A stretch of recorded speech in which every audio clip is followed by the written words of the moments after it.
How's it going, folks, and welcome back to episode number 45 of our Newcastle Let's Play here in Football Manager 2022. I don't know why I've done the old full intro, but it feels like a formal occasion. Our final match as manager at the club. It's the FA Cup final. We're taking on Arsenal. Let's get straight into this.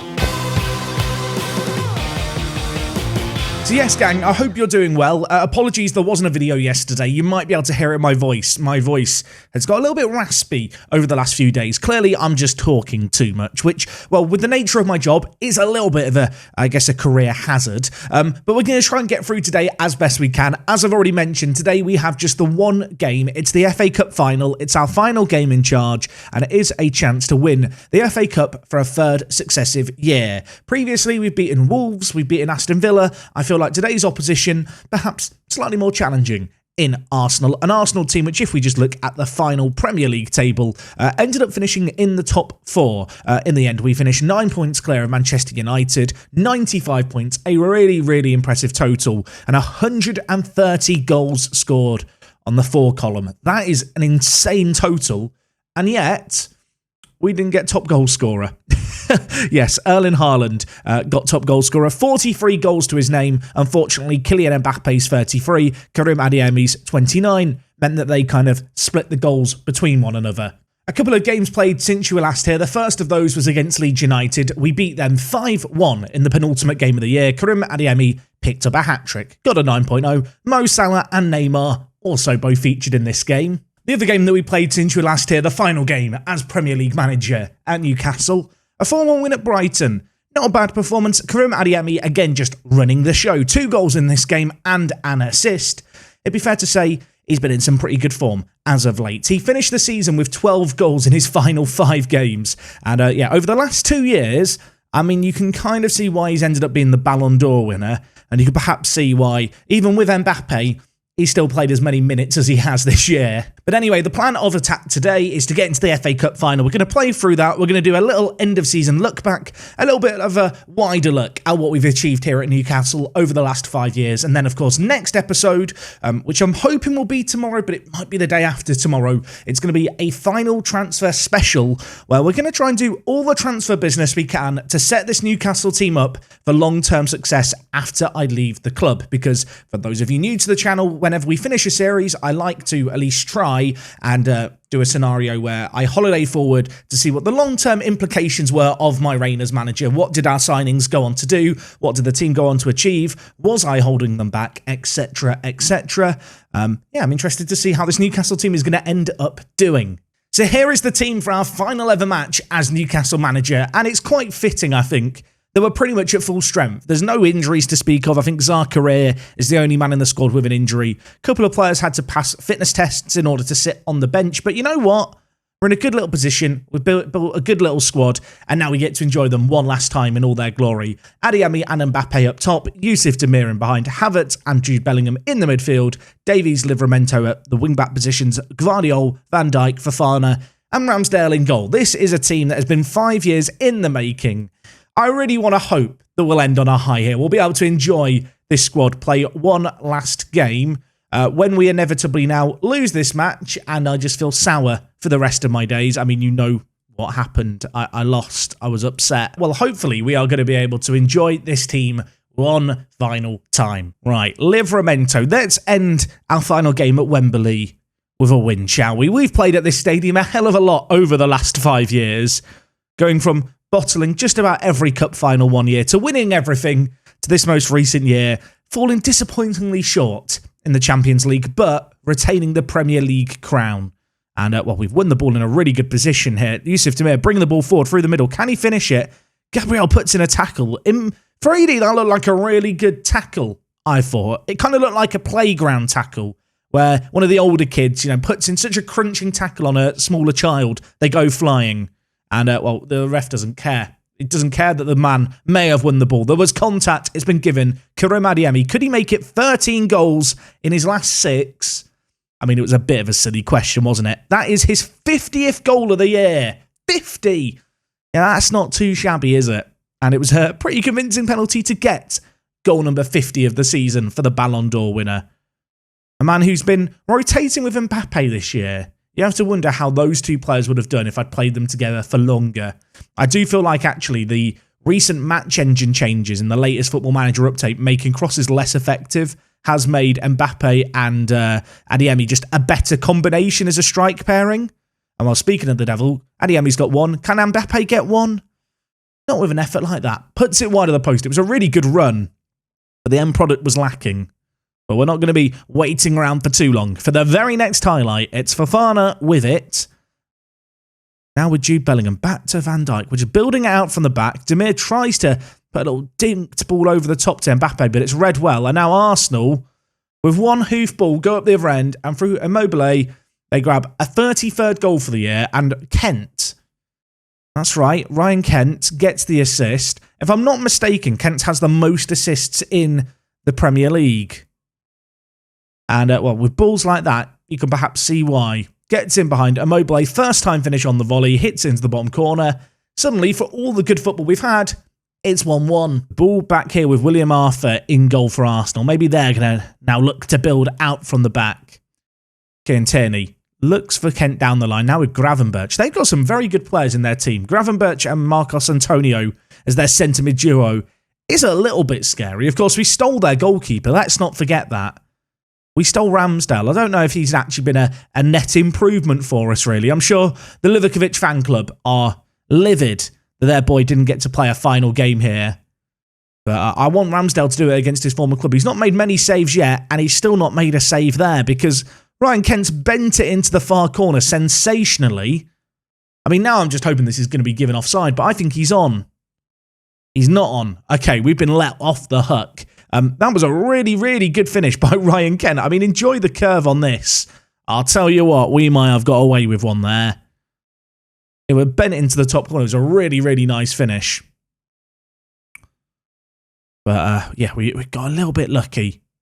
Now can we go up the other end and punish them? Mbappe using his pace in behind. Tight angle, difficult angle, really good tackle, really good defending by Arsenal.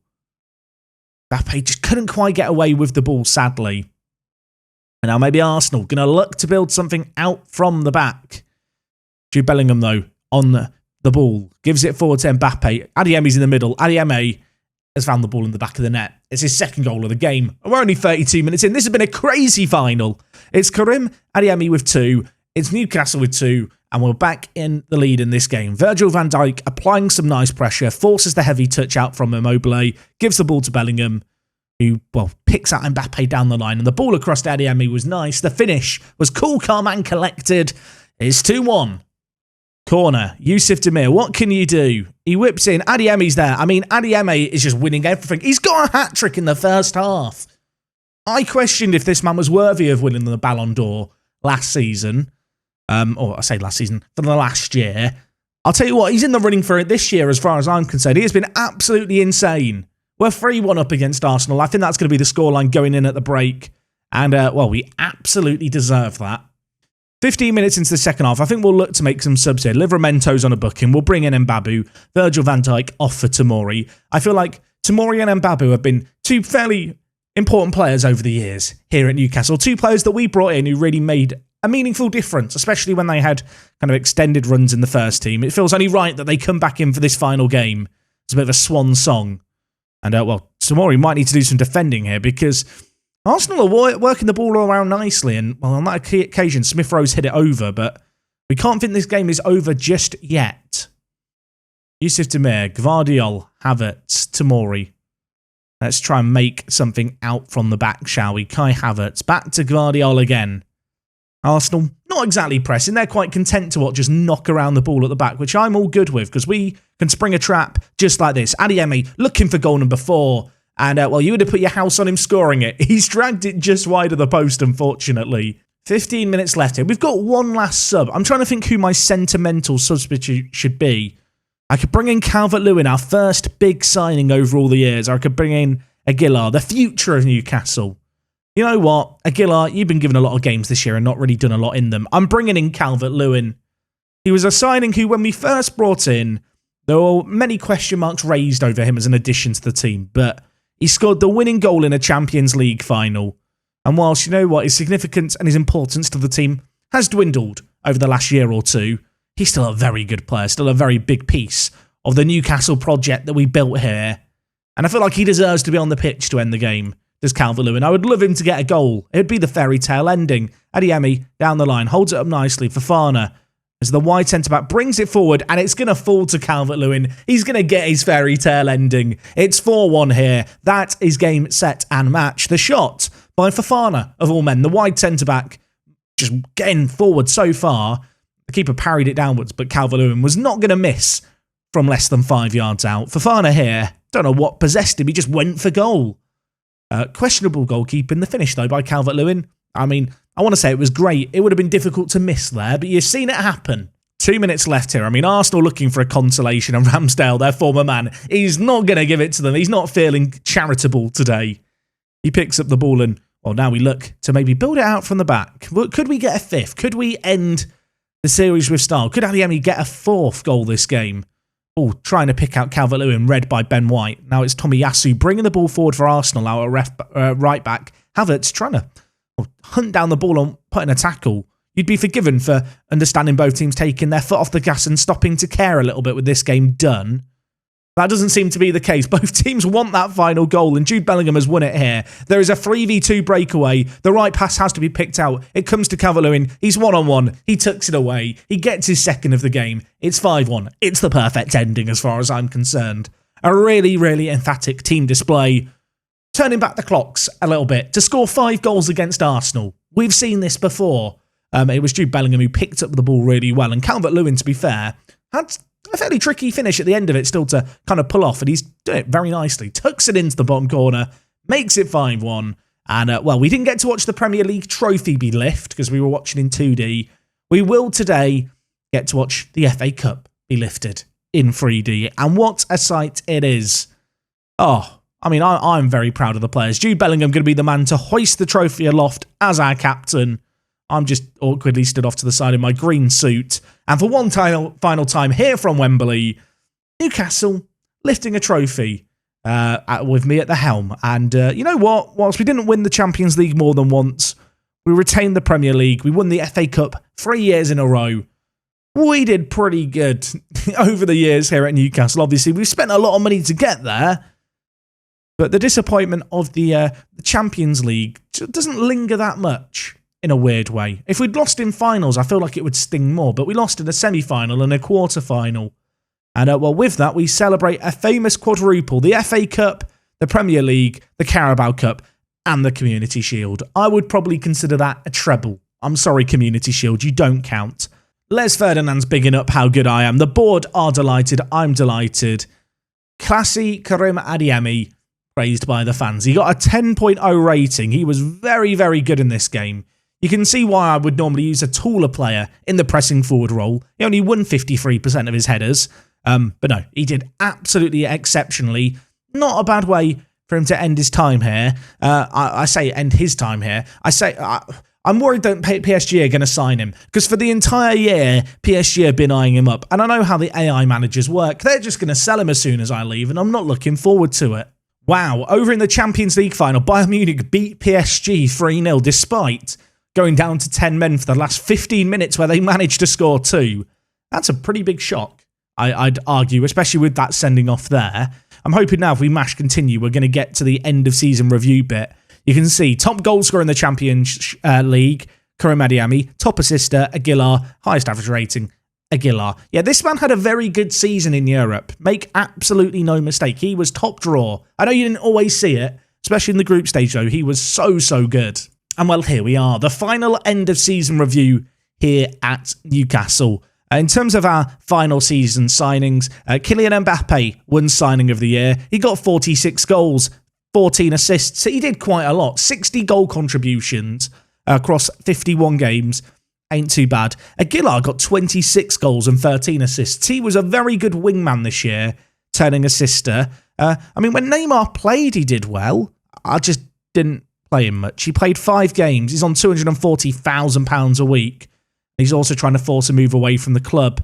Did I really sign him on a 3-year deal? That's... Okay, I'll be honest, that is probably an error, the fact that he's still at the club for another 2 years. In terms of end-of-season results, of course, we won the Premier League. We did it really, really convincingly.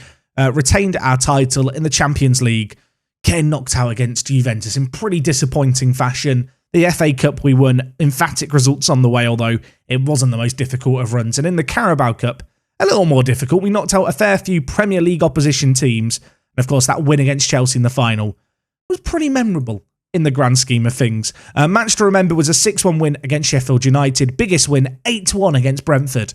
I believe that is a joint highest goal-scoring game in Premier League history, which isn't too shabby. Of course, from a revenue perspective, lots of new sponsors, lots of shirts sold. Kylian Mbappe sold particularly well. He did what we brought him in to do, which was to sell shirts and score the goals that he did. He did score quite a few goals. Kind of interesting looking at the kind of Dream 11 here. A sea of green when it comes to the average ratings, which certainly doesn't always happen. And yet, Adeyemi has missed out on a starting spot. Aguilar has managed to somehow weasel his way into the team alongside Mbappe in the striking position. And also, Luca Dean has got in ahead of Alphonso Davies at left back. Besides that, it's a fairly standard team. So I did pick up Manager of the Year, and I think I've won this. Yeah, you can see here, the last 3 years in a row. It turns out I am quite a good manager. It's not my fault we didn't win the Champions League more than once. That's on the players. I was Manager of the Year, everyone. We also won Manager of the Month on a few occasions. Mbappe won Fans Player of the Year. Aguilar won Young Player of the Year. Signing of the season went to Mbappe. Yusuf Demir also appearing with the most player of the matches, assists, and the best goal of the year. Adeyemi, top goal scorer, 52 goals to his name.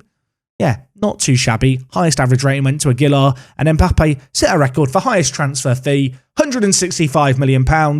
Let's not forget, he missed a penalty in the Champions League quarterfinals, which if he scored, the game would have gone to extra time. Yes, I am still salty. Adeyemi picked up the European Champions League top goal scorer. We already knew that. In the Champions League Dream 11, Ramsdale was in goal, Aguilar and Adeyemi up top, and then it was the two teams who met in the final who dominated the defence and the midfield. In terms of goalkeeper of the year, Ramsdale won that. Thiago Almada, our former man, won the midfielder of the year, playing for Bayern Munich. That makes me feel a bit uncomfortable. Maybe I sold him a little bit cheap to them at 66 million. And there was the attacker of the tournament, and it went to Aguilar. And Adeyemi, who was top goal scorer, doesn't even feature on the list. There you go. Aguilar, best striker in the world, best striker in our team. He's only 19. I really hope whoever comes in to succeed after me here at Newcastle is going to build the team around this man. So to wrap things up here before we leave for the final time, at least on a regular episode, of course, we will still have one more transfer special to really set things up. Here is the best overall 11 over all the years here at Newcastle. Adeyemi and Calvert-Lewin up front, Yusuf Demir in behind, a midfield duo of Zakaria and Jude Bellingham, Luca Dean, Mbabu, Gvardiol, Mukiele, Tomori, and Livakovic. That's right, Livakovic fanboys. Your boy made it into the team of the year for the actual club. Ramsdale couldn't dislodge him quite. In terms of goal scoring, really interesting to note that Adeyemi and Calvert-Lewin scored the exact same number of goals for the club. Both grabbed 150 over our 5-year reign. Of course, Calvert-Lewin with us from the beginning. Adeyemi arrived a little later to the party. What else is there to talk about really here? I mean, highest average rating in all of this list is Adeyemi, but kind of surprising to see Mbappe have such a good rating. I say that. It's not that surprising at all, is it? Luca Dean on a 7.77, I suppose, is the weirdest one. But of course, he's a little bit of a cross and set piece merchant, isn't he, really? 17 assists, 16 assists, 9 assists. Signed for £6 million. Luca Dean might go down as the best signing of this entire series, which when you consider we've had Mbappe, Salah, Neymar, like for Luca Dean to be the best signing is a bit of a weird twist. I won't go through this in too much detail, but if you want to pause and have a look, here's our Media Dream 11s over the years. You can kind of see how the squad evolved as we built it up. In our first year, Callum Wilson leading the line. The year after that, of course, Adeyemi came in. Musiala really came into his own. Michaelenko at left back solved a problem that we had alongside Lisandro Martinez. In season number 3, the team that won the Champions League. Not actually a great deal changed when you look at the personnel. It was a kind of, I don't want to say it was a weak squad, but I definitely think compared to our current squad, it's nowhere near as good. Of course, in our penultimate season, here is the team. And then most recently, we added Mbappe to our ranks, didn't we? He was quite good. I'm hoping that the team are going to keep hold of Mbappe for the rest of his career. He's still got 4 years left at the club. I don't see any reason why they should let him go. Of course, our final season as manager hasn't quite been added to the league history charts here, but you can see the steady process and progress that was undertaken here at Newcastle as we slowly made ourselves into the best team in the Premier League and then defended it for a second successive year. 2 Premier League titles, a Champions League title.